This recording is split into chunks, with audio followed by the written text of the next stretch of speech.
Hi, this is Poonam Sharma and welcome to Sadbhavna news. प्रशासन द्वारा की गई कार्रवाई को गलत बताते हुए कंप्यूटर बाबा ने कहा, हमने कभी किसी जमीन पर अवैध कब्जा नहीं किया।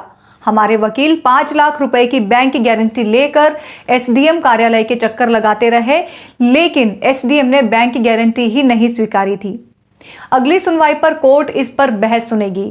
कंप्यूटर बाबा ने हाई कोर्ट में 29 पेज का रिजाइंडर प्रस्तुत किया है। बाबा का कहना है कि सरकार अपने जवाब में जो बातें कह रही है उसका कोई आधार नहीं है।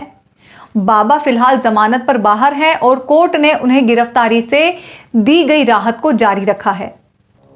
जिला प्रशासन ने बाबा के गोमटगिरी स्थित आश्रम को 8 नवंबर 2020 को जमींदोज कर दिया था।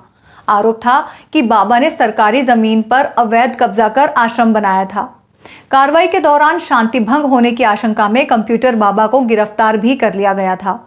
बाद में उनके खिलाफ घर में घुसकर धमकाने, जाति सूचक शब्दों का इस्तेमाल करने के मामले में भी केस दर्ज कर लिया गया।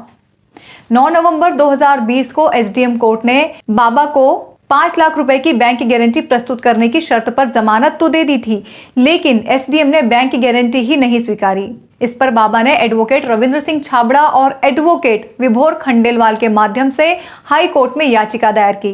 कोर्ट ने याचिका की सुनवाई करते हुए बाबा को तुरंत रिहा करने का आदेश देते हुए याचिका में शासन से जवाब मांगा था। गिरफ्तारी के 11 दिन बाद 19 नवंबर को आखिर बाबा जमानत पर रिहा हो गए। बाबा की तरफ से दायर याचिका में शासन अपना जवाब दे चुका है।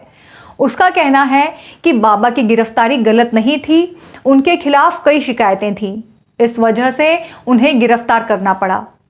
एसडीएम कोर्ट ने बाबा को जमानत दे दी थी, लेकिन बाबा ने बैंक गारंटी ही प्रस्तुत नहीं की थी। शासन की मंशा कोर्ट की अवमानना करने की नहीं थी।